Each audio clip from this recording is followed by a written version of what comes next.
Hey guys, what's up? This is Jonathan Orbuda. You're watching I Love Tanchong TV, a channel that highlights and celebrates the beauty of life. If you are new to this channel, consider subscribing. Click the subscribe button at yung bell notification na katabi naman ito para ma-notified kayo moving forward sa mga upcoming uploads ko. And if you're using your social media like Twitter, Facebook, at Instagram, please follow me. It's at I Love Tanchong and visit my blog. It's www.ilovetanchong.com.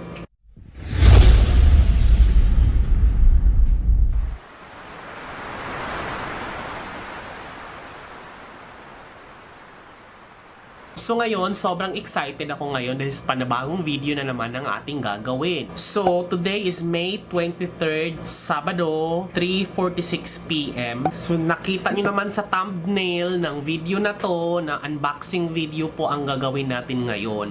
So just to give you a heads up what this item is all about, it is a cleaning robot. Hey, how do you pronounce R-O-B-O-T? That's pronounced robot. Robot. Ayun. So, it's a cleaning robot. What the ina? Nag-call center ako. Hindi ko alam pa paano i-pronounce. So, yun nga. It's a cleaning robot. Robot? Boat? Robot. Robot. Yon, R-O-B. Ay, hirap talaga ng Bisaya.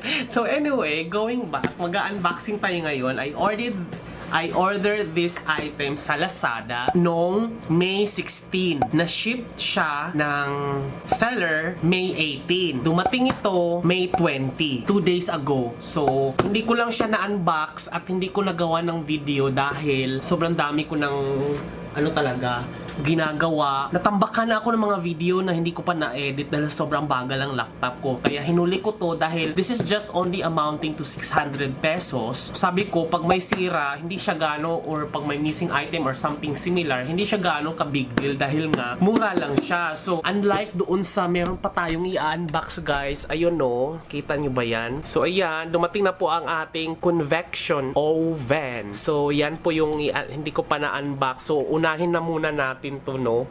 So, wait lang, nalobat na ako. Magpalit muna ako ng battery. Baka mamaya hindi ko to ma-record eh. 2,000 years later. So, there. So, nalobat ako. So, kung natandaan nyo guys, bumili na ako ng ang hirap talaga ng vlogger na hindi kumpleto ang gamit. Natutumba-tumba yung camera. So kung natandaan nyo guys na bumili ako ng vacuum cleaner na, so kung hindi nyo pa napanood, ilalagay ko po yung link description down below para makita nyo kung ano yung vacuum na yun. Kasi parang ganon yung product na i-unbox natin. So this is just amounting to 600 pesos, 606. Natuwa na ako sa kanya dahil affordable kasi yung ganitong item kasi, this is amounting to like 11 to 15,000 sa Xiaomi store. So reluctant din ako nung una. Sabi ko, bibilhin ko ba yun? Kasi nga, for the price itself, you know, the product na medyo sa industry rate, medyo mura siya, the quality, you will really sacrifice the quality of the product. So, kasi wala rin siyang brand. It's generic brand. Philippines lang naman to, sold by the seller, shipped through Lazada. So, hindi talaga siya directly sa Lazada. May seller, tapos sinipla ng LEX. So, unbox lang natin to para makita para magkaroon kayo ng idea. Kung nakita nyo doon sa add to cart challenge, kung napanood niyo yung add to cart challenge ko, which is, I will put also the link down the description below kung makikita mo nyo kung ano yung list ng mga items na binibili ko sa online. Hindi ko to minention. Hindi ko to nasabi dahil right after ko ma-shoot yung video, nakita ko to, tsaka ko pa lang siya binili. So, na-upload na yung video, na-edit ko na, tsaka ko pa lang siya nakita. So, it's totally separate item to. So, ginrab ko na dahil mura lang naman. So, titingnan natin kung effective ba siya. Kasi wala masyadong review din eh. So, para din siyang digital kasambahay dahil maglinis na siya ng kusa. Box lang talaga to ng Lazada. Ipunin ko to kasi this is stress reliever, antidepressant.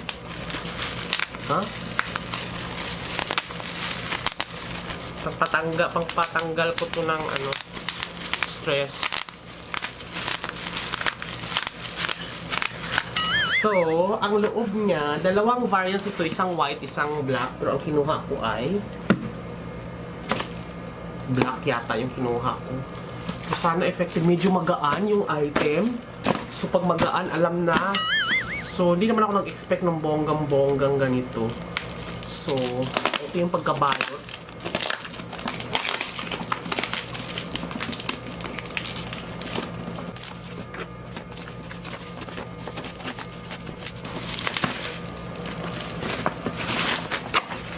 Oh, okay. There. So, ganyan yung itsura niya. So, kung nakikita natin, it's, sweep. Basta yung pang, ano siya, nag-sweep siya. Sweep pala. Sweep, double E. Sweeper robot. A good helper to clean. So, ganyan siya sa harap. It's cost-effective economic choice. Kasi nga mura. Charot. Tapos, yan, may before, may makikita natin na pag before, malinis siya, tapos after, madumi. So, there. Sweep Robot. Ano bang brand ito? Sweep Robot lang. A good helper. Sweep Robot. Walang brand. Like Aiwa, Kiowa, Hanabishi. Walang ganun drama sa buhay. Very generic siya. Sweep Robot. It's a vacuum cleaner. Moving vacuum cleaner. So, ganyan siya. So, box itself. Maganda dito kasi chargeable to eh. Let's take a look. Okay. Ang gaan niya, in fairness ha. Parang trak-trakan lang ampe. Ganyan lang siya.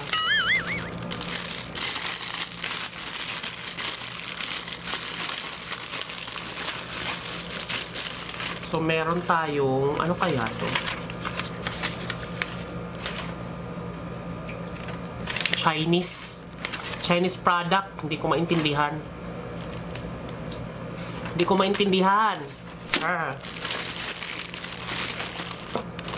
So, meron siyang kasamang USB. Yan, charger to, malamang. So, gaano kahaba ang kanyang charger. There. Tapos, yung item itself. Ayan, so kung makikita niyo yung item, medyo bilog siya, parang UFO, unidentified flying object. So, makinis siya sa labas, parang plato. Tapos, sa likod, may gulong. Ayan o. May gulong siya. Tapos, ito, iikot-ikot to siya kung saan siya pupunta. So, ito, lagayan ng ano kaya to? Titingnan natin kung ano to. Made in China. Gaan. Ito yung vacuum. Dito dadaan yung mga dumi. Ayan. Yung mga madadaanan niya. Paano kaya to i-ano? Paano ba to i-slide? Ko, English ba? Paano ba to eh? Ito. Meron naman pala open. Tutulak mo lang. Open. Pag ganun mo siya, mayroon siyang open. Pag ganun mo siya, tsaka natin siya hugutin yung lagayan ng mga dumi. There. So, ito pala yung lagayan ng mga dumi. So, paano siya tatanggalin? So, pag natanggal na natin, ang hirap. Ang hirap nito ha. Pag tinanggal na natin, paano natin tatanggalin yung dumi sa loob? Walang English. Ayan, meron ako nabunot para sa battery yata to eh. Yan o, meron akong naano. So, paano natin ito matatanggal yung dumi? Ay, ito, meron naman palang ganun sa likod o. Diba? So dito lahat maiipon ang dumi. Mga buhok, ganun. Okay. Ita-try na natin yun. Sana may battery pa to, no? So, ipapasok na natin siya. So, pag ibabalik din natin, gaganon lang.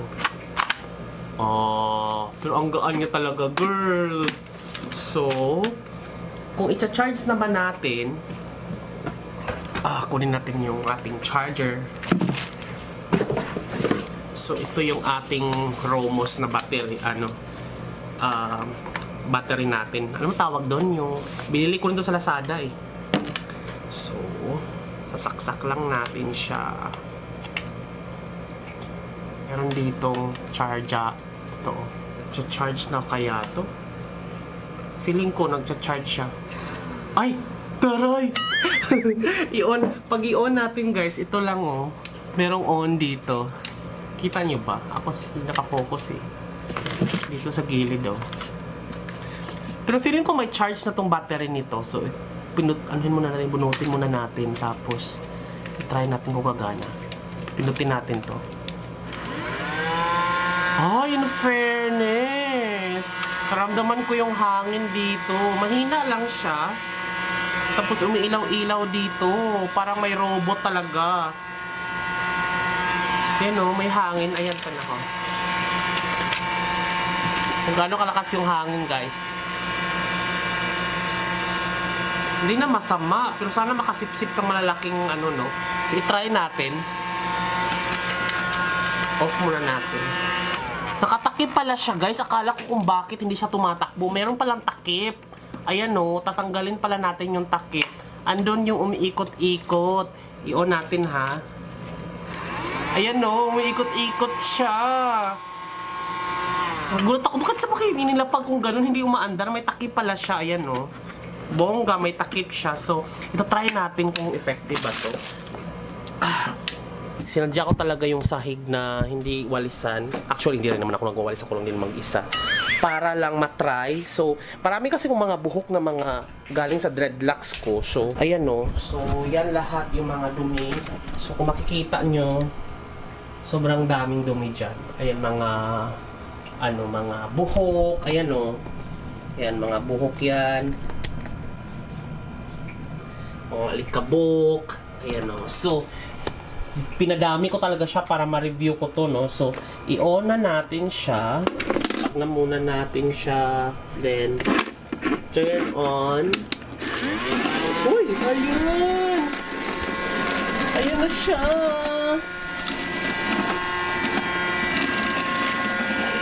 Ayun, naglilinis siya! Oh...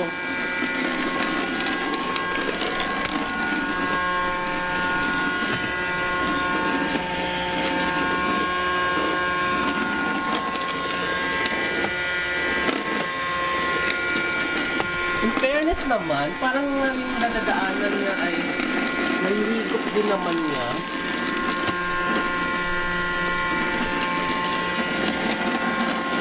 Parang laruan. Feeling ko yung mga ganun-ganun hindi niya masisip-sip. Yan siya oh. Ang technique dyan, iangat lahat ng mga nakaharang para malinisan niya kasi aatras siya kapag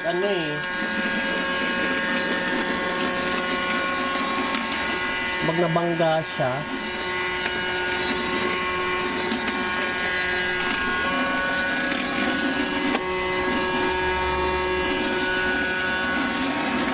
Titignan natin kung gaano kadumi na yung niya. Oh my God! Ang dami na niyang nahigop. So, kailangan natin tanggalin kasi bumara na siya. Ayan, no. Ang daming buhok. Kaya pala hindi na siya makapagsip-sip dahil ang dami nang nakabara mga plastic, oh. Ayan, no. Ayan. Ang bagal mag-focus. So, ayan, no. Ang daming niyang Pero pag binuksan na natin siya, ay, ang daming dumi. In fairness ha, yung mga asukal na yung nagluluto ako kanina, medyo bumabara lang yung mga buhok kasi kukunti lang yung compartment at saka yung daluyan niya. Pero overall, nakakalinis naman siya. Matyaga naman siyang paulit-ulit na iikot-ikot sa mga dumi. Pero pag mga malalaking dumi talaga, kailangan na yung malakasang vacuum kasi mahina lang yung machine niya eh. Pero overall, for the price itself na 600 pesos, hindi na siya masama dahil ito yung nakakuha naman niya, pero random nga lang talaga. Hindi niya babalikan kahit may konting dumi, pero nakakabawas kahit papano, di ba? Pero iba kasi pag manual, magwalis kay. Wala kasi walis dito, tapos yung minsan lang ako magva-vacuum din. So, tatry ulit natin. So, yun. Thank you so much, guys. Ipagpatuloy ko na lang tong gawain na ito, no? Ang gawain pala niya. Papangalanan kaya natin to. Comment down below, guys. Papangalanan natin to kasi nga digital katulong to eh, kasambahay, digital kasambahay. So siya yung tagalinis. So papangalanan natin yan. Kung meron kayong gustong ipangalan, comment down below kasi bongga to, bongga to. Medyo mahina lang yung machine niya pero pwede na, hindi na masama. Okay, thank you so much for watching, guys. This has been Jonathan Norbuda saying keep smiling because life is worth celebrating for. Bye-bye!